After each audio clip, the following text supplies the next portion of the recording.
So we need to get the facts straight. How does this virus work? How does it transmit? Where does it want to go? And let's protect ourselves. I'm Dr. Peter Lin. I'm a family physician in Toronto, Canada. The coronavirus is a family of viruses that can cause as mild things as just a common cold, all the way up to SARS or MERS. These are these bad pneumonias that we're talking about. And basically what these viruses are, they look like a tennis ball with all these spikes sticking out of it. And depending on the type of spike, it allows that virus to attach to certain places. So some viruses, they have the spike that attaches to your nose. So basically you just get a common cold. But the SARS virus and this new virus that we're talking about has the spike that allows it to attach to the cells in your lung. And when it attaches there, it puts in information to make photocopies of itself. So it uses our equipment to make more viruses. I'm declaring a public health emergency of international concern over the global outbreak of novel coronavirus. Most of the coronaviruses live in animals. In this particular case, it was from Wuhan. There was a fish market where they were selling live animals.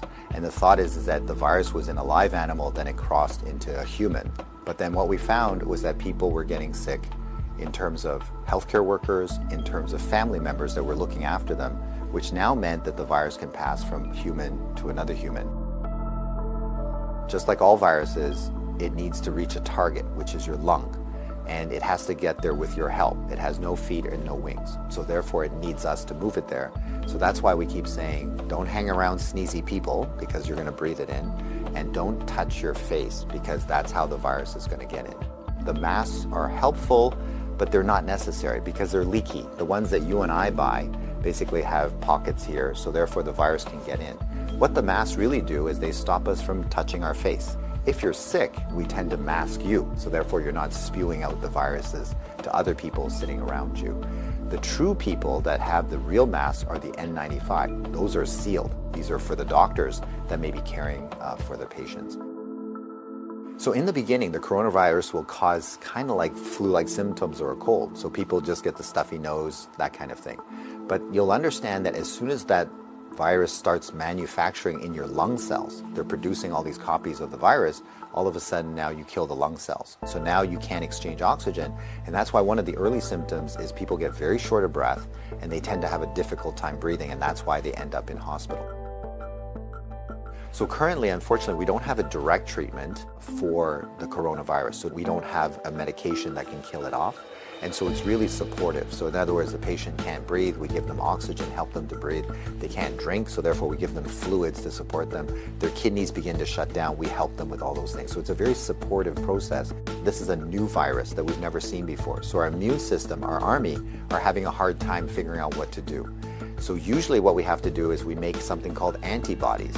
So these are things that can grab onto the spikes that we see on the virus, and it will get rid of the virus for you, and that will actually bring you back to good health. So therefore the elderly may have a worse outcome, and of course the young children.